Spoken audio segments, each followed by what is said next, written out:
요한복음 4장 43절에서 54절입니다.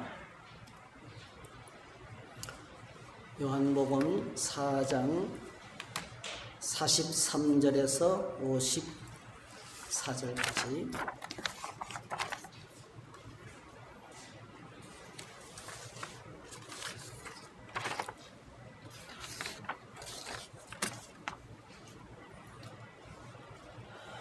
같이 읽겠습니다. 이틀이 지나매 예수께서 거기를 떠나 갈릴리로 가시며 친히 증언하시기를 선지자가 고향에서는 높임을 받지 못한다 하시고 갈릴리에 이르시매 갈릴리인들이 그를 영접하니 이는 자기들도 명절에 갔다가 예수께서 명절 중 예루살렘에서 하신 모든 일을 보았음이더라. 예수께서 다시 갈릴리 가나에 이르시니 전에 물로 포도주를 만드신 것이라. 왕의 신하가 있어 그의 아들이 가버나움에서 병들었더니 그가 예수께서 유대로부터 갈릴리로 오셨다는 것을 듣고 가서 청하되 내려오셔서 내 아들의 병을 고쳐주소서 하니 그가 거의 죽게 되었음이라. 예수께서 이르시되 너희는 표적과 기사를 보지 못하면 도무지 믿지 아니하리라. 신하가 이르되 주여 내 아이가 죽기 전에 내려오소서. 예수께서 이르시되 가라 내 아들이 살아있다 하시니 그 사람이 예수께서 하신 말씀을 믿고 가더니 내려가는 길에서 그 종들이 오다가 만나서 아이가 살아있다 하거늘 그 낫기 시작한 때를 물은즉 어제 7시에 열기가 떨어졌나이다 하는지라. 그의 아버지가 예수께서 내 아들이 살아있다 말씀하신 그때인 줄 알고 자기와 그 온 집안이 다 믿으니라. 이것은 예수께서 유대에서 갈릴리로 오신 후에 행하신 두 번째 표적이니라.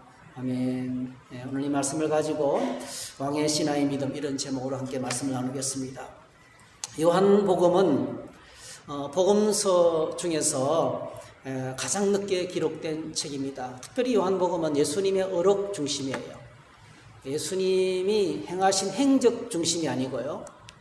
예수님이 하신 말씀을 모아놨어요. 그러니까 예수님의 입에서 친히 나오신 말씀들을 다 모아놨습니다. 예수님의 말씀으로 가득한 책이고 우리가 지금까지 매일 성경을 통해서 말씀 묵상을 하고 계시잖아요. 말씀 묵상을 쭉 하면서 여러분 보셨을 거예요. 너무나 쉬운 말들인데 엄청나게 깊이 있는 내용을 다루고 있어요. 굉장히 쉬운 말들. 요한복음에 기록된 언어들은 너무너무 쉬운 단어예요. 그런데 하나님의 신성을 이 땅의 언어로 얼마나 기가 막히게 거듭난다는 말, 너무 쉬운 단어잖아요, 사실은요. 그런데 그 말 속에 담겨있는 뜻이 얼마나 깊은지 몰라요.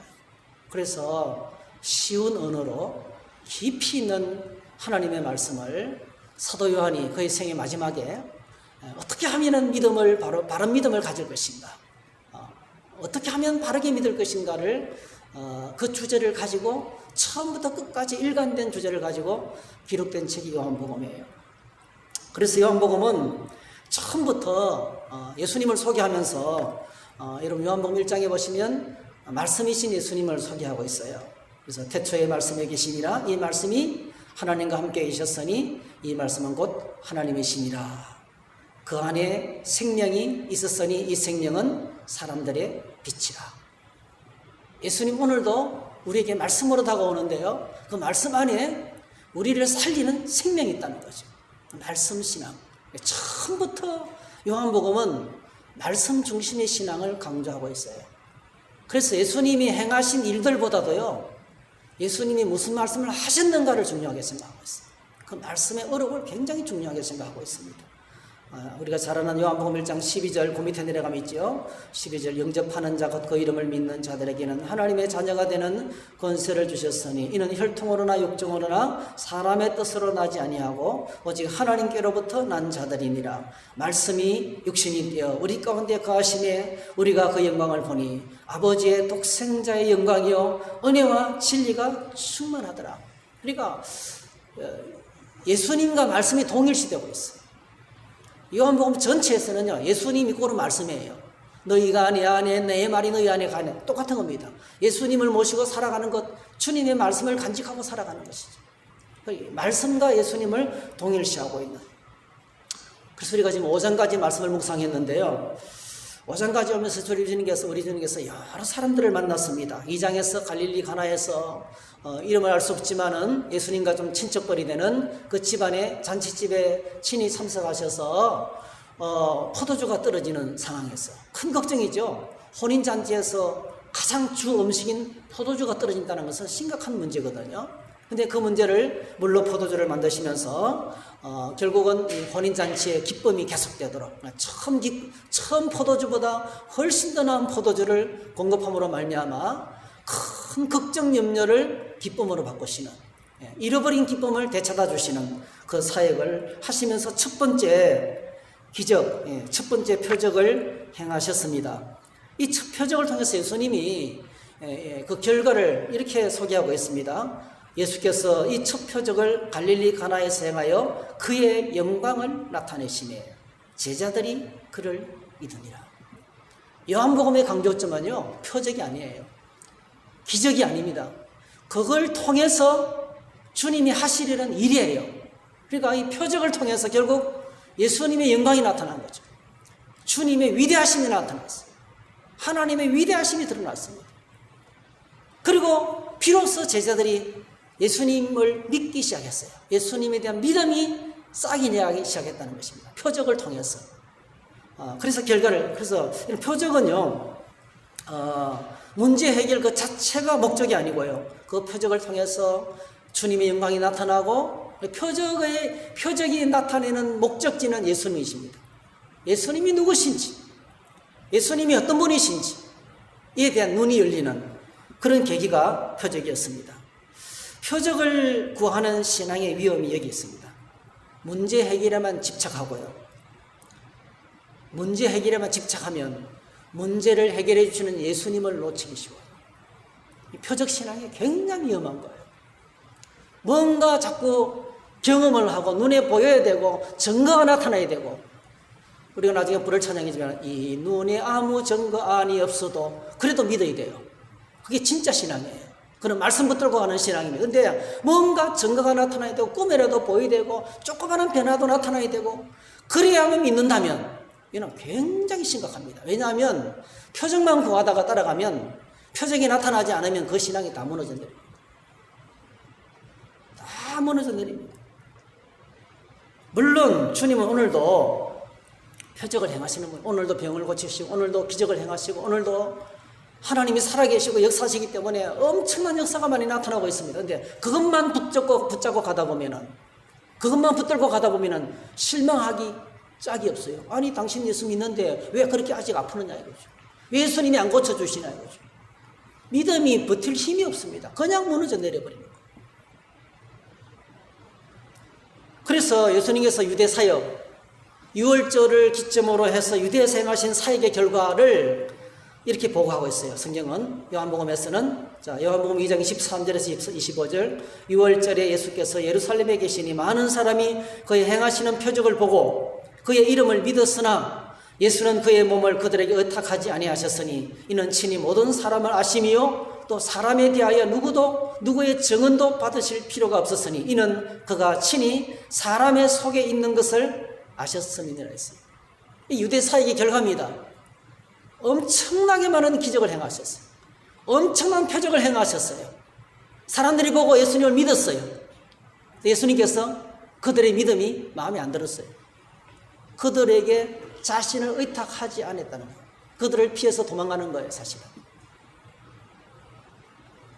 이게 그들의 믿음이 주님이 기뻐하시는 믿음이 아니었어요. 그거는 표적만 끝이 나면 사라지는 믿음이었어요. 뿌리가 없는 신앙이었어요. 문제가 생기면 여지없이 무너지는 신앙이었습니다. 여러분, 시험이 없는 신앙생활은 없습니다.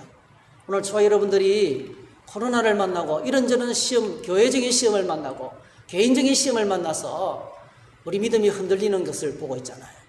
내 믿음 전체가 흔들립니다. 믿음 전체가 흔들리는, 뿌리가 없는 신앙은 그렇게 흔들리게 되어 있습니다. 3장에서 예수님께서 니고데모를 밤에 만나시고 예수님은 드디어 유대를 떠났어, 예루살렘과 유대 지역을 떠났어 갈릴리로 가시기로 결정하십니다. 그것이 오늘 우리가 읽은 4장 첫 부분입니다.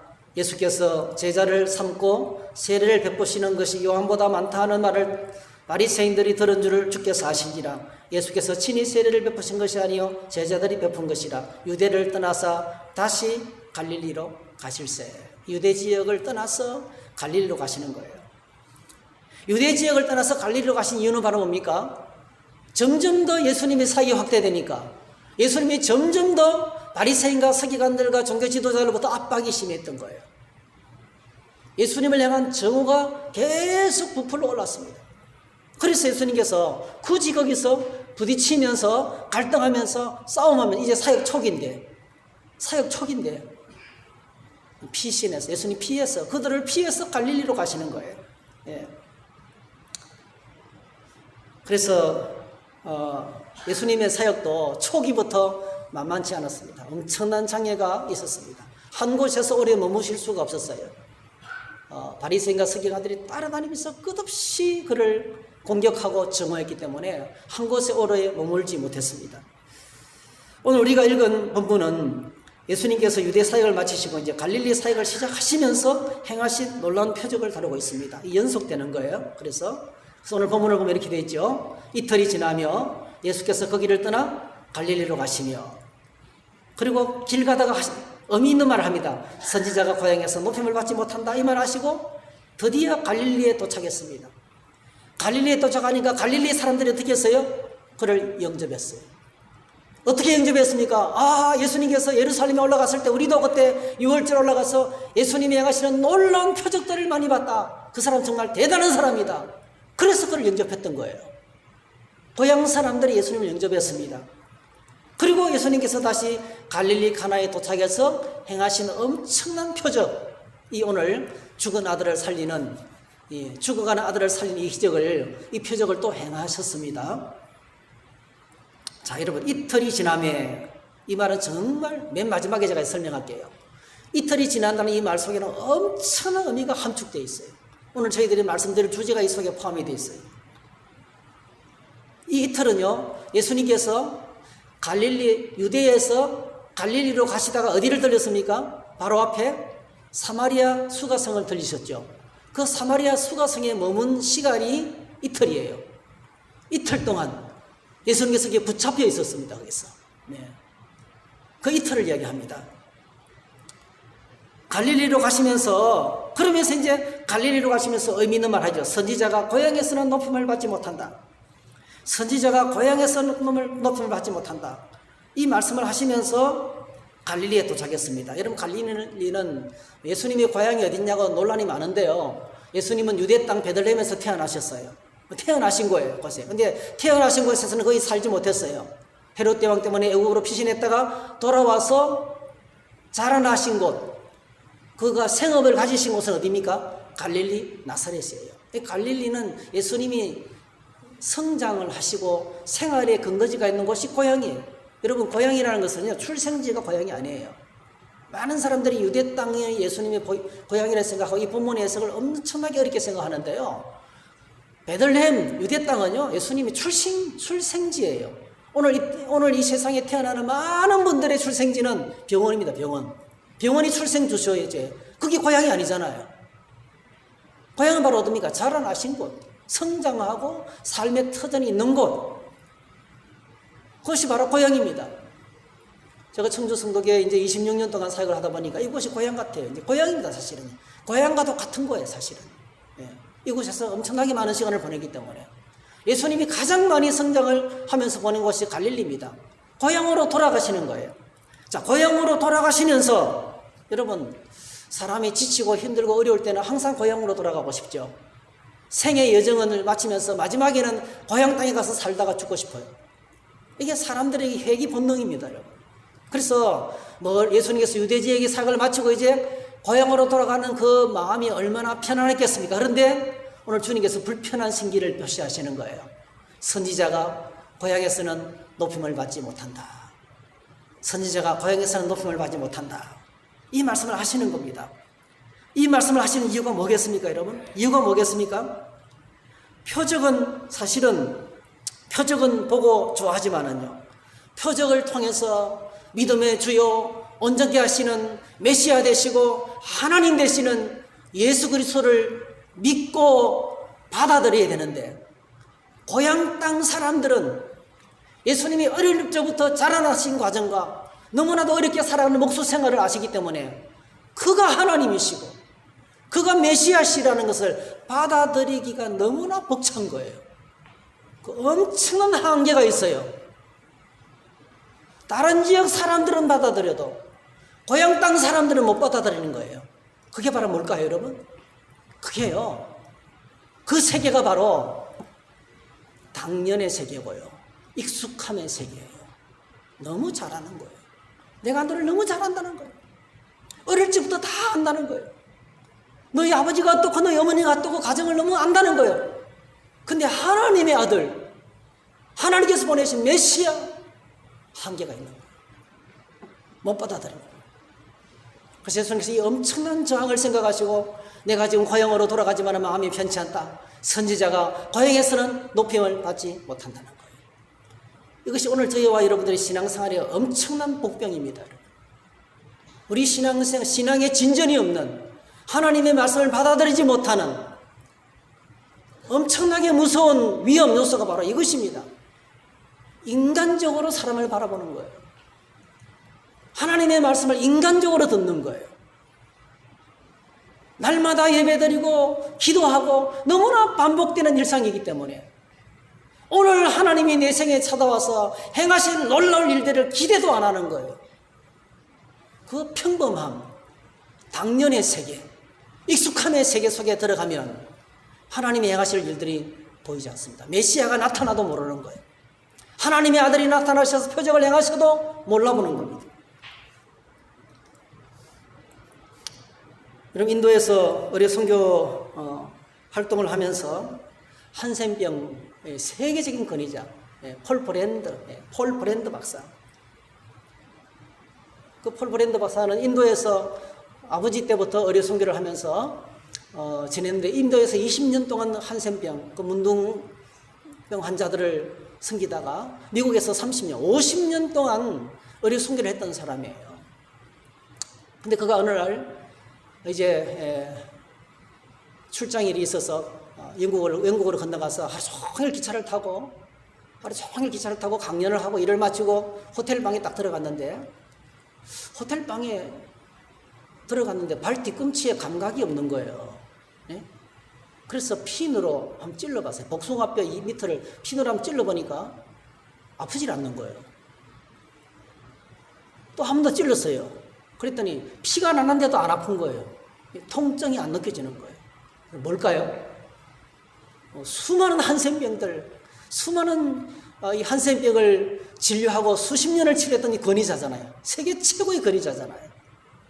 이게 그래서 가슴이 덜컹 내려앉으면서, 아이고, 나도 이제 한센병 환자가 되었는가 보다 생각하고, 자신이 한센병이 되어서 사람들로부터 격리당하고 앞으로 살아갈 일을 생각하니까 앞이 캄캄하면서 막 눈물이 쏟아지기 시작하는 거예요. 그러면서 이제 불안에 떨면서 한숨도 제대로 못 자면서 한밤을 지냈어요. 그 다음날 아침에 이제 불안한 밤을 보내고, 그 다음날 아침에 또다시 핀을 가지고 한 번 더 찔러봤습니다. 복숭아뼈 밑을 한번 찔렀는데 막 얼마나 아픈지 막 기절할 것 같은 거예요. 소리를 지르면서 입에서 나오는 단어가 그랬다요. 아이고 하나님 감사합니다. 아이고 하나님 감사합니다. 아파도 감사합니다. 아픔을 느껴서 감사합니다. 너무너무 감사합니다. 왜 그럴까요? 먼 기차여행을 하면서 신경 한 부분이 눌려져가지고 그 신경이 마비되어 있었던 거예요. 마비된 게 안 풀렸던 거예요. 그러니까 찔러도 느낌을 못 줬던 거예요. 그 다음날 보니까 이게 뭐죠? 한센병에 걸린 것이 아니고 신경이 눌려서 마비됐다는 것을 그때서 알게 되고, 그때 감사를 고백하면서 그분의 입에서 나온 최대의 명언이 바로 뭐냐면, 인생은 살아있음이 기적이고 아픔을 느끼는 것이 축복이라는 거예요. 살아있음이 기적이고 아픔을 느끼는 것이 축복이다. 그게 우리 일상이잖아요. 너무 날마다 경험한. 그래서 이분은 평생 수술하다가 바늘이 찔려도 하나님 감사합니다. 이런저런 일을 만나도 감사합니다. 평생 감사를 하면서 믿음으로 살았던 정말 세계적인 사람이죠. 얼마나 많은 사람들이 믿음의 세계에 회의에 빠졌다가 이 사람의 글을 읽고 회복됐는지 몰라요. 여러분, 당연의 세계, 날마다 익숙한 평범의 세계, 오늘 밥 먹는 것, 매주일마다 예배를 드리는 것, 말씀을 들을 수 있는 것, 내가 찾아갈 교회가 있다는 것, 아내가 밥을 해주는 것, 가족들이 함께 만나서 대화할 수 있다는 것, 마스크를 쓰고 있지만 우리가 만날 수 있다는 것, 이것이 바로 뭐죠? 기적이고 이것이 엄청난 축복이라는 각성이 필요해요. 그래서 그 찬양이 참 중요한 거죠. 우리에게 주어진 모든 것들이 당연한 것이 아니고 하나님의 특별하신 은혜다. 얼마 전에 우리가 불렀던 찬양, 당연한 게 아니고 하나님의 은혜라는 것이 필요하다는 거예요. 선지자가 고향에서는 높임을 받지 못한다. 오늘 말씀에 너무나 중요한 메시지를, 1절 43절과 44절이 전체 메시지의 중간에 흘러가는 산맥과도 같은 메시지예요. 이 메시지를 오늘 하나님께서 전하고 싶으신 거예요.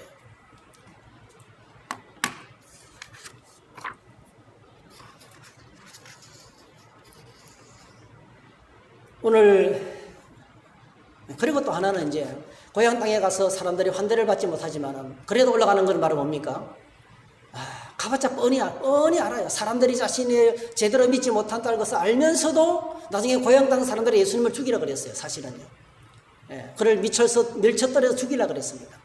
그럼에도 불구하고 올라가는 것은 딱 한 가지예요. 그게 바로 뭡니까? 가기 싫지만은, 환영하지 않지만은, 환영받는 지역에서 지금까지 환영받으며 살았는데 엄청난 환대 속에 지냈습니다. 사실은 니고데모도 그를 찾아오고 사마리아 땅에는 난리가 났어요. 예수님 환영한다. 그런데 이 갈릴리로 올라가는 이유는 바로 뭡니까? 그럼에도 불구하고 하나님께서 맡기신 그 일을 감당하기 위해서 올라가는 거예요. 그게 소명입니다.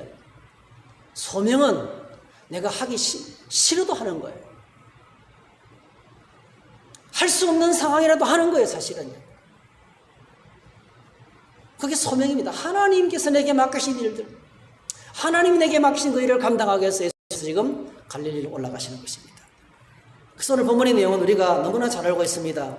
예수님께서 갈릴리 가나로 오셔서 두 번째로 세상을 놀래키는 표적을 행하셨습니다. 죽어가는 왕의 아들을, 왕의 신의 아들을 살리셨습니다. 그런데 오늘 우리가 주목해야 될 것이 말씀드렸던 것처럼 표적 그 자체가 아니고 표적을 통해서 우리에게 주시는 영적인 진리를 붙잡아야 되는 것입니다. 여러분, 왕의 신하는 가브나움에 살았습니다. 가브나움은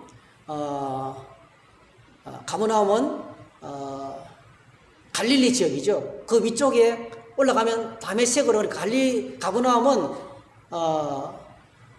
다메섹으로 가는, 다마스쿠스로 가는 교통의 요충지예요. 거기에 세관이 있었습니다. 거기에 국가의 중요한 기관들이 있었습니다. 그래서 왕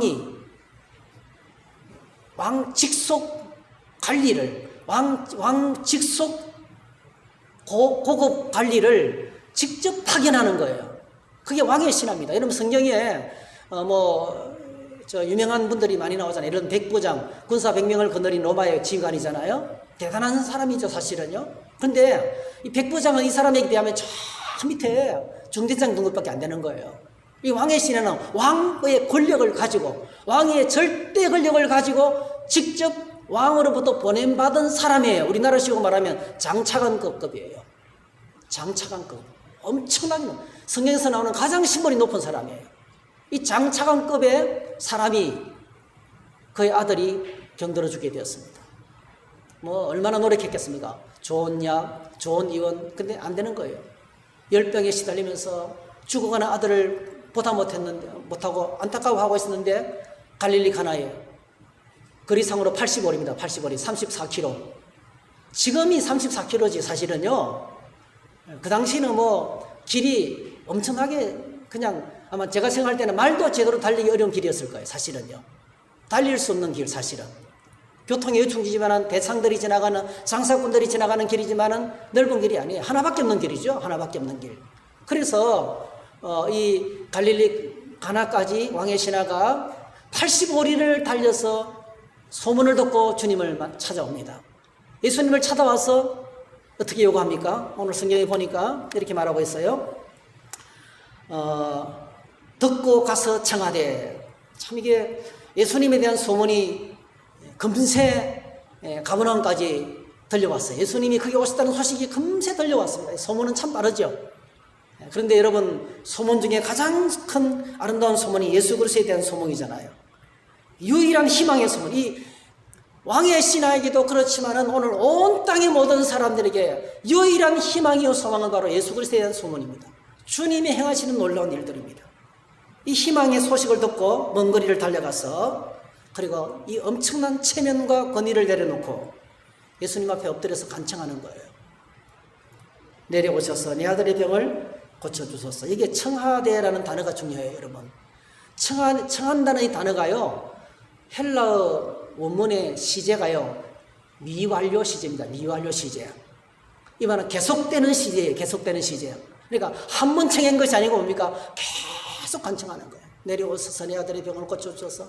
내려오셔서 내 아들의 병을 고쳐주소서. 계속 간청하는 거예요. 한두 번 간청하는 게 아니에요. 여러분, 이게 기도입니다. 기도.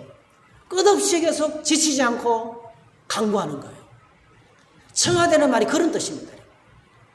계속 반복해서 들어줄 때까지, 예수님께서 반응할 때까지 그 왕의 신앙, 절대 권력을 가진 왕의 신앙, 예수님 앞에 엎드려서 수많은 군중들이 보고 있어요. 무릎을 꿇고 내려오셔서 내 아들의 병을 고쳐주소서. 이렇게 간청하는 거예요. 자, 그런데 그래서 이 왕의 신하는요, 제가 볼 때는 열정이 대단했어요. 열정. 죽어가는 아들을 살리기 위해서 80오리를 달려와가지고 예수님께 간청하는데 쉬지 않고 간청하는 거예요. 그는 정말 겸손했어요. 정말 겸손했어요. 여러분, 왕의 신하가 고관이잖아요. 이 고관이 나사렛 목수의 아들에게, 나사렛의 젊은 청년 목수 앞에, 30대 초반의 목수 앞에 엎드린 거예요. 참 이게, 제가 그 성면을 상상해 보니까 정말 겸손하시구나. 이게 겸손이에요. 겸손은 나를 다 내려놓는 거예요. 완전히 옷을 벗는 것입니다. 그때 여러분, 예수님이 어떤 태도를 취합니까? 참 깜짝 놀랄 일이에요. 이렇게 말씀하십니다. 예수께서 이르시되 너희는 표적과 기사를 보지 못하면 도무지 믿지 아니하리라. 누구에게 하는 말입니까?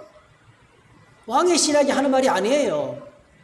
지금 갈릴리 사람들에게 이야기하고 있는 거예요. 갈릴리 가나로 들어오면서 선지자가 고향에서는 높임을 받지 못한다. 오늘 이 말씀이 뼈대예요. 선지자가 고향에서는 높임을 받지 못한다 말씀하시고, 또 두 번째로 갈릴리 사람들 향해서 너희들이 또 표적 보러 왔나? 예? 너희들은 표적과 기사를 보지 못하면 도무지 믿지 않는구나. 지금 예수님께서 뭘 하고 계시는 거예요? 그렇게 무릎 꿇고 간청하는 왕의 신하의 간구를 외면하고 있는 거예요. 안 들으시는 거예요. 딴 말씀하고 계시는 거예요. 신경도 안 쓰고 군중들을 향해서 너희들은 또 기적과 표사를 보지 못하면 도무지 믿지 아니하는 거라, 이 말씀을 하고 계시는 거예요. 놀리는 겁니다, 여러분. 인격적으로 모독하는 거예요. 제가 이 장면을 가만히 생각했어요. 왕의 신하는 지금 죽어가는 아들 때문에 속이 타들어가는데 예수님이 신경도 쓰지 않고 딴소리를 하고 계십니다. 여러분, 그렇습니다. 극한적인 상황을 만나면 사람은요, 그 속에 숨어있는 본질이 드러나게 됩니다. 그래서 여러분, 치중진담이라는 말을 하잖아요. 사람은 보통 맨정신에는 자기 속에 있는 이야기를 잘 안 하니까 술이라도 한 잔 먹으면 그 속에 있는 진실이 좀 드러난다는 거예요. 그래서 술 한 잔 먹고 그때서 이제 사실 이야기를 하는 거예요. 사실 이야기 하면서 서로 화해를 하고 풀잖아요. 참 괜찮은 것 같아요. 술의 기능 중에 괜찮은 것 중에 하나도 이런 것 같아요. 사실은요. 진실된 이야기를 푸는 거예요. 사실 진짜 풉니다, 여러분. 술이 들어가면 조금 마음이 열린다는 거예요. 조금 마음이 열려서 서로 화해하는데, 서로 이야기를 하는데 좀 도움이 된다는 거죠, 사실은요. 술의 기능 중에서 나쁜 것만 또 아닌 것 같아요, 사실은요. 근데 여러분, 사람이 극한적인 상황을 만나면 그제서 그 본질이 드러납니다. 왕의 신하, 이 극한적인 상황, 80오리를 달려왔는데요. 여러분, 80오리를 달려왔는데요. 예수님이 듣지 않고 계세요. 체면을 불구하고 엎드렸는데 간청했는데 안 듣고 계세요. 그때 여러분 어떤 말을 합니까? 이런 말을 합니다. 이게 그의 진심이에요. 신하가 이르되 주여 내 아이가 죽기 전에 내려오소서. 주님을 향한 태도가 전혀 안 바뀌었어요. 이건 진실된 거예요. 정말 진실된 대답이에요. 여러분 느껴지십니까? 예수님 어떻게 부르고 있어요? 주여. 하나님으로 부르고 있어요. 여러분 이 주여라는 단어는요 하나님을 향해서 부르는 단어예요. 예수님 어떻게 믿고 있냐면 당신은 죽어가는 내 아들을 살릴 수 있는 하나님이신 줄 내가 믿습니다. 이런 고백이에요. 이 고백이 그 속에 담겨 있는 거예요. 이게 왕의 신하의 진면목입니다. 여러분. 왕의 신하의 진면목. 우리 주님은 우리의 믿음을, 하나님께서 아브라함의 믿음을 보시기 위해서 독자 이삭을 죽이라 그랬잖아요. 하나님 항상 우리의 믿음을 보십니다. 우리 믿음에 응답하십니다. 우리 믿음을 절대로 외면하지 않습니다. 복음서 전체에 나오는 말씀을 보십시오. 내 믿음대로 될지어다. 할렐루야. 항상 우리의 믿음을 보시고 그 믿음에 응답하시는 분이십니다. 이 왕의 신하가 주님을 향한 진실된 믿음의 고백을 보이니까 그때서 주님이 응답하시죠. 믿음의 응답, 믿음의 말은, 믿음의 태도에는 주님은 반드시 응답하게 되어 있어요. 어떻게 응답합니까? 예수께서 이르시되 가라 네 아들이 살아있다 하시니 그 사람이 예수께서 하신 말씀을 믿고 가더니 내려가는 길에 종들을 만났습니다.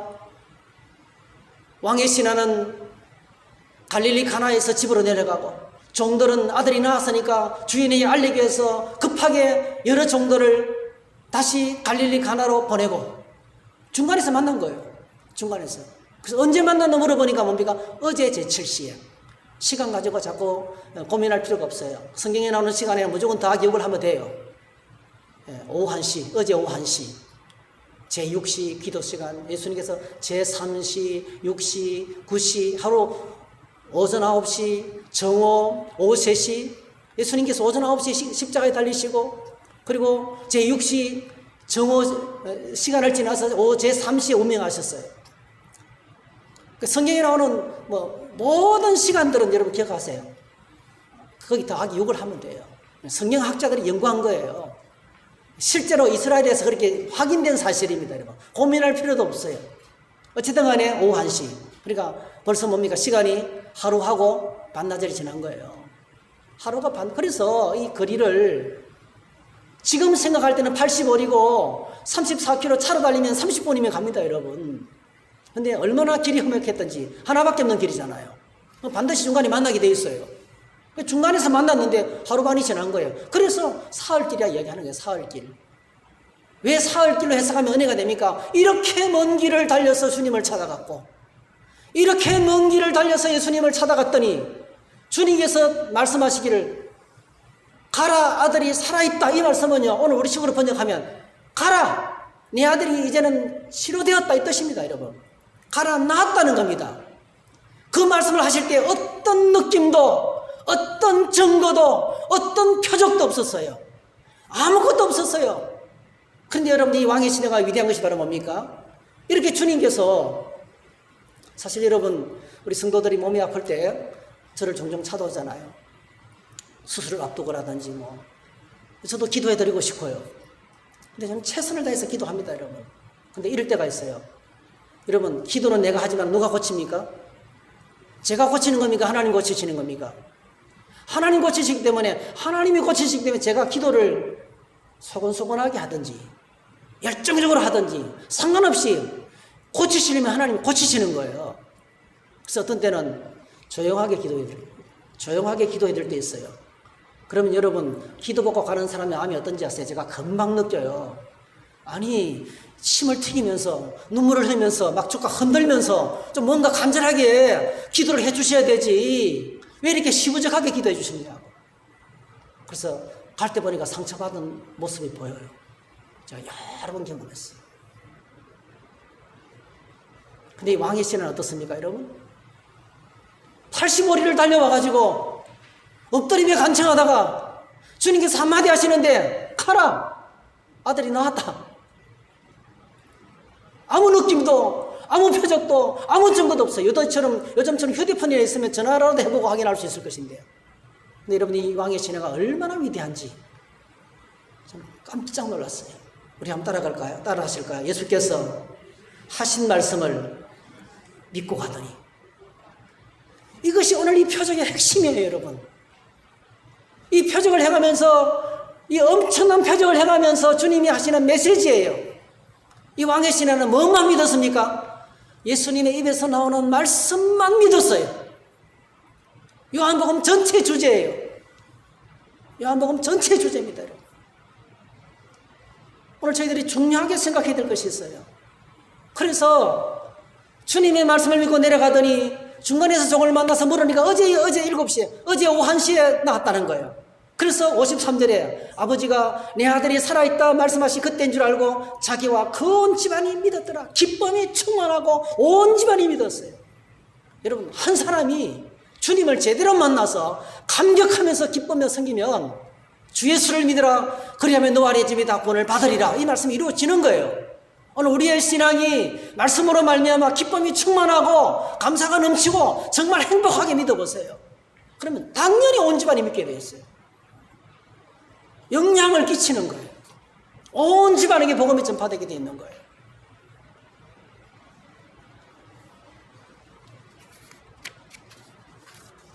말씀만 붙들고 내려갔습니다. 말씀만 붙들고 내려갔어요. 그래서 오늘 예수님께서 이 엄청난 표적을 행하면서 주님이 하신 말씀을 우리 가슴에 되새기게 돼요. 선지자가 고향에서는 높임을 받지 못한다.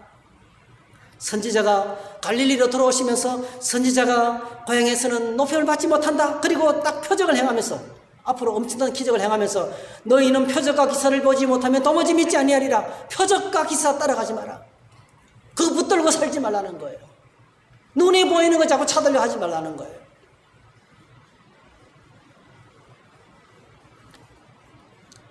여러분, 사실 이 44절의 배경, 이틀 동안 43절 44절에 이틀을 요하심에, 그렇죠?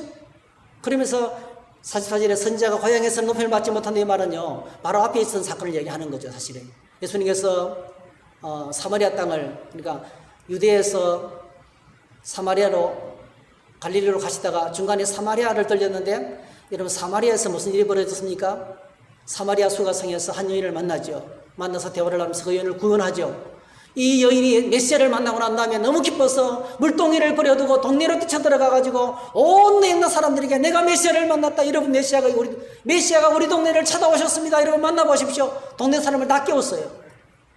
그래서 드디어 동네 사람들이 예수님을 만나보니까요, 자, 이런 상황이 벌어지는 거예요. 여자의 말이 내가 행한 모든 것을 그가 내게 말하였다 정언하므로 더 동네 중에 많은 사마리아인이 예수를 믿는지라. 사마리아인들이 예수께 와서 자기들과 함께 유하시기를 청하니 거기서 이틀을 유하시며 이틀 동안 있은 거예요. 예수님께서 이틀 동안 붙잡혀 있은 거예요. 예수의 말씀으로 말미암아 믿는 자가 더욱 많아 그 여자에게 말하되 이제 우리가 믿는 것은 내 말로 인함이 아니니 이는 우리가 친히 듣고 그가 참으로 세상의 구주신 줄을 알미라 하였더라 했어요. 여러분, 사마리아에서 무슨 일이 벌어졌습니까? 여러분, 엄청난 환영이 있었어요. 이 회색지대에 유대인들이 찾아가지도 않고 갈로 밖으로 쳐놓고 있는 인간들, 예, 아무도 찾아가지 않고 상종도 하지 않는 이 제껴놓은 사람들, 상거래도 하지 않고 지나도 가지 않는 이 사마리아 땅에 주님이 찾아갔더니 어떤 일이 벌어졌습니까? 여러분, 유대인인 예수 그리스도가 사마리아 사람들로부터 얼마나 환영을 받았는지 붙들고 말씀을 더 들려달라고 그러면서 예수님을 이틀이나 붙잡아 놓고 계셨어요. 그리고 돌아갔는데요, 여러분, 거기서는 어떤 기적도 안 했어야 되겠습니다. 병도 안 고쳤습니다. 귀신도 안 쫓아냈습니다. 뭐만 했습니까? 말씀만 전했습니다. 하나님의 말씀만 전했다니까요. 그리고 이제는 간증합니다. 여러분, 이제 우리가 믿는 것은 여자 너가 증거이기 때문이 아니고 우리가 메시아로부터 직접 말씀을 듣고 그가 하나님께서 보내신 구세주인 것을 믿기 때문이다. 이제는 내가 확실하게 믿는다. 그렇게 고백했던 거예요. 그게 사마리아 땅에서 벌어졌던 일들입니다, 여러분. 그래서 죽어가는 아들을 살리시면서 중간에 주님이 하신 말씀은 표적과 기사를 보지 않으면 도무지 믿지 아니하리라. 이 말은 무슨 말씀입니까? 표적과 기사에 너무 매달리지 말라는 거예요. 예수님께서 엄청나게 놀라고 계시는 거예요. 지금요. 이 왕의 신화의 터들을 통해서 그가 예수께서 하신 말씀을 믿고 가더니, 이게 바로 뭡니까? 말씀만 믿는 신앙이에요. 하나님의 말씀만 믿는 신앙입니다. 사랑하는 성도 여러분, 오늘 저와 여러분들이 바른 믿음을 갖기 위해서 우리가 극복해야 될 것이 있어요. 첫 번째는 뭡니까? 당연의 세계, 익숙함의 세계, 고향, 이 세계에서 각성이 필요합니다. 날마다 오늘 눈을 떨면 하나님 감사합니다. 행복해요. 밥을 먹어도 여보 너무 맛있는 밥을 해줘서 고맙습니다. 그게 대한 고마움. 사랑하는 아내와 같이 살다가 아내가 먼저 세상을 떠나고 홀로 된 할아버지들이 그 다음 날부터 밥을 할 줄 모르고 맨날 해주는 밥을 먹었으니까 충격을 받는 거예요. 있을 때는 몰라요. 이 당연의 세계에 있을 때는 몰라요. 날마다 듣는 그 설교, 날마다 대하는 성경 말씀, 날마다 대하는 말씀 묵상, 당연한 것처럼 보이죠, 여러분. 여러분, 어느 날 그걸 못할 때가 옵니다, 여러분. 우리 영혼이 죽어들어가요. 그게 얼마나 소중한지 깨닫게 되는 거예요. 이 당연의 세계에서 우리가 각성이 필요합니다. 그래서 여러분, 노력을 해야 돼요. 날마다 일어나면서 하나님 오늘 하루를 주셔서 감사합니다. 이 하루 멋지게 신나게 즐겁게 보람되게 의미 있는 사기게 사는 하루가 되게 해주시기 바랍니다. 각성이 필요해요. 성경 읽으면서 하나님이 말씀 늘 대하는 말씀이지만 이 말씀이 또 나를 살리는 말씀이 될 줄 믿습니다. 제가 말씀 묵상을 하면서 이 오늘 본문을 읽으면서 제가 깜짝 놀랐어요. 우리는 그냥 주님을 믿으면 어떤 병에도 고쳐집니다. 이것만 메시지를 잡으려고 그래요. 아니, 더 중요한 메시지가 있더라고요. 핵심 메시지가 이게 선지자가 고향에서 높임을 받지 못한다, 이 말씀이더라고요. 표적이 아니고 기사가 아니다는 거예요. 이 왕의 신앙. 그래서 우리가 말씀 붙들고 오직 말씀만 붙들고 나가면 하나님이 행하시는 기적입니다. 그래서 오직 말씀 신앙. 여러분, 우리가 말씀만 붙들고 하면 주님이 상상할 수 없는 큰 기쁨을 우리에게 주실 줄 믿습니다.